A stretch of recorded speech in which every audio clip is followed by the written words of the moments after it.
Memperingati Hari Bumi, portal kabarbursa.com memberikan pemahaman pilihan saham yang bisa jadi bentuk nyata keberpihakan kita terhadap lingkungan. Salah satu jalannya dengan mulai mengulik saham-saham ESG. Ini bukan sekedar tren hijau-hijauan, tapi langkah strategis buat jangka panjang.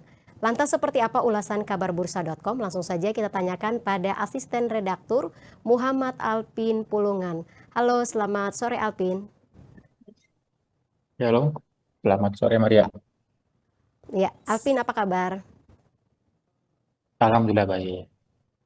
Baik Alvin, ini kita langsung saja memperingati Hari Bumi ini kira-kira saham apa saja yang bisa dikoleksi?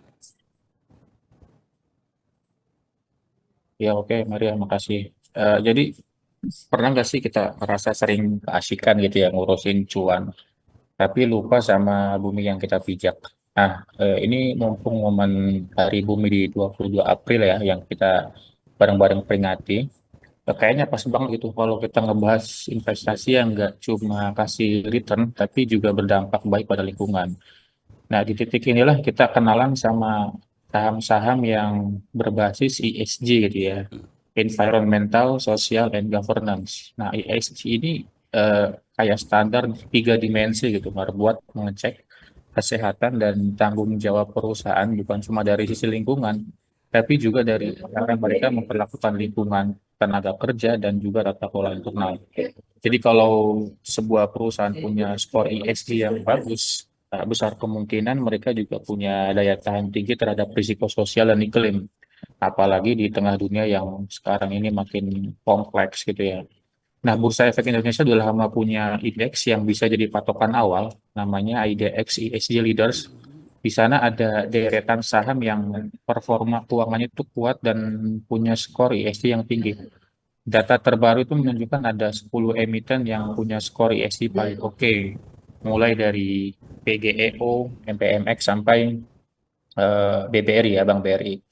Nah, yang menarik sektor yang masuk tuh nggak melulu energi atau bank. Ada media, ada juga infrastruktur yang diwakili jasa marga, sama ada juga saham-saham yang bergerak di bidang teknologi seperti MTech.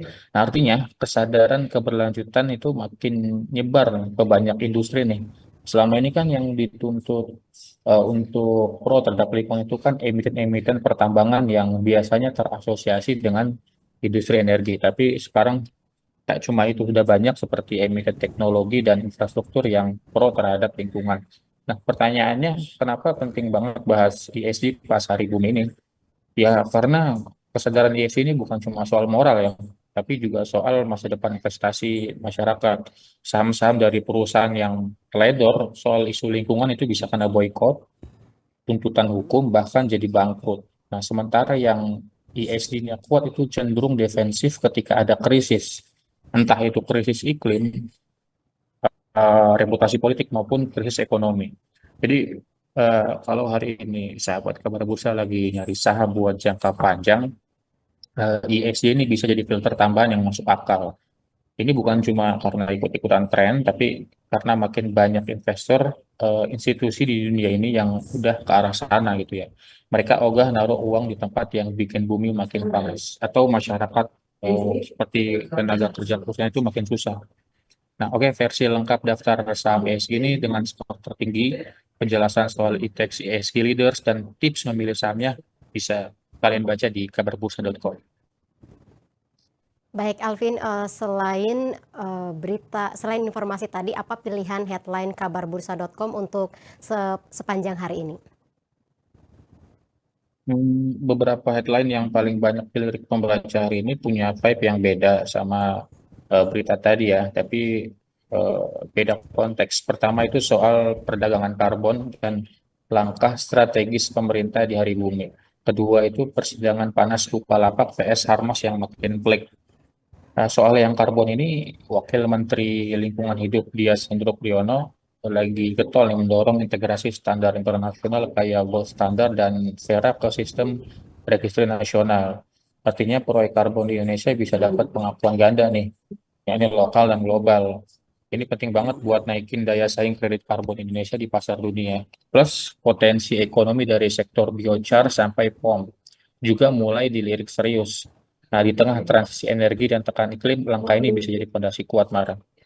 Nah, dari langit kita ke ruang sidang, kasus Bukalapak lawan Harmas ini makin seru. Bukalapak bahwa ahli hukum yang menjelaskan dasar kuat permohonan PKPU mereka. Nah, intinya mereka itu ngerasa Harmas belum bayar utang proyek gedung, padahal udah somasi, udah sesi, tapi belum ada penyelesaian. Nah, tapi di sisi lain, Harmas juga pakai putusan kasasi lama buat gugat balik. Bukalapak berdalih ini bukan soal perkara PKPU sebenarnya, tapi soal perkara perdata biasa. Nah, dua headline ini mewakili wajah dunia investasi kita hari ini. Yang satu bicara masa depan hijau dan kolaborasi internasional, yang satunya lagi ngasih gambaran betapa pentingnya governance dan kejelasan hukum di dunia bisnis. Dua-duanya penting, dua-duanya layak untuk disimak. Untuk bacaan lebih lengkapnya silakan kunjungi kabarbursa.com. Baik, terima kasih Alpin untuk waktu serta informasinya. Selamat bertugas kembali.